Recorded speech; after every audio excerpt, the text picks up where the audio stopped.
MVP is the most prestigious individual award in sports and usually the most controversial as well. And Steph Curry is a 3-time NBA champion, but he believes he should be a 3-time MVP after this season as well. He has made that clear before and reiterated why. Yeah, I do feel deserving of the MVP. But if you don't win it, being in the conversation, top 5, those type of acknowledgments show what you are about, no matter what the situation is, year to year. So, with all of that in mind, let's see why Steph Curry shouldn't win MVP. If you've watched basketball anytime after 2010, you are probably aware of superstar Stephen Curry. In NBA history, only 2 times has a player ever averaged 30 points, 5 rebounds, and 5 assists, while making at least 40% of his threes. Both of those instances are Stephen Curry. The first one was in his unanimous MVP season in 2016, and this season is the second. Curry makes the impossible look easy. He has scored 32 or more points in 8 consecutive games. During this stretch, Curry is averaging 38.6 points, 6.6 rebounds, and 4.6 assists on 62, 48, 90 shooting split.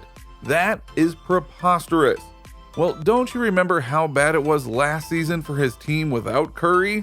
While his teammates, particularly the Warriors' second unit, do everything in their power to lose games, Curry is willing Golden State to wins. He has Golden State 2 games over .500, 2 games back of home court advantage in the first round of the playoffs, all without Kevin Durant, Klay Thompson, Draymond Green, who can score double-digit points, or at the moment, any true centers. All of these accolades are incredible, so could he be overrated or not good enough to win MVP? Well, Steph Curry has been extremely blessed with a team around him that simply could never be matched. While he is the greatest shooter of all time, he has also been blessed to have a teammate in Klay Thompson, who is the second greatest shooter of all time, a Defensive Player of the Year in Draymond Green, and an MVP winner and all-time scoring titan in Kevin Durant.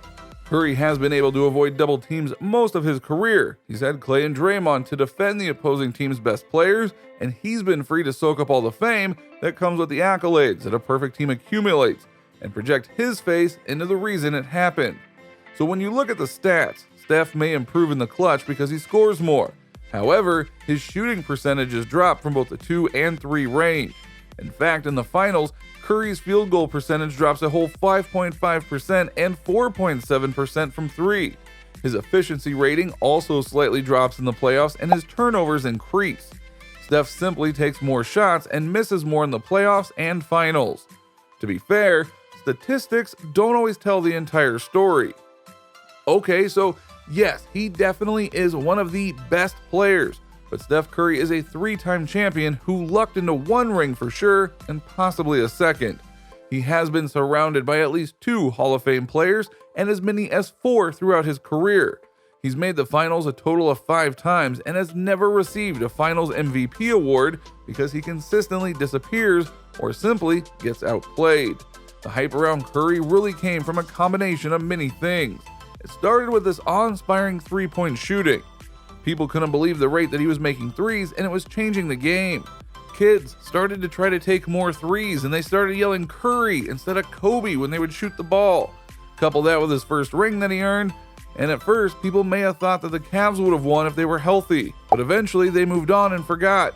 The next season, the Cavs won, and a rivalry was born through trash talk. Fans who hated LeBron saw Curry as a force to stop him and latched on. Then, he had a beautiful family with a wife who ran her own cooking show and a daughter who sat in interviews with Steph to make the world melt while they watched her play. It was a perfect storm of this marketability matched with his team around him, and Steph was able to capitalize in the spotlight. Steph is an all-time shooter and a great player, but he isn't as good as people make him out to be. While he is portrayed as a top 5 player, he's probably closer to 10.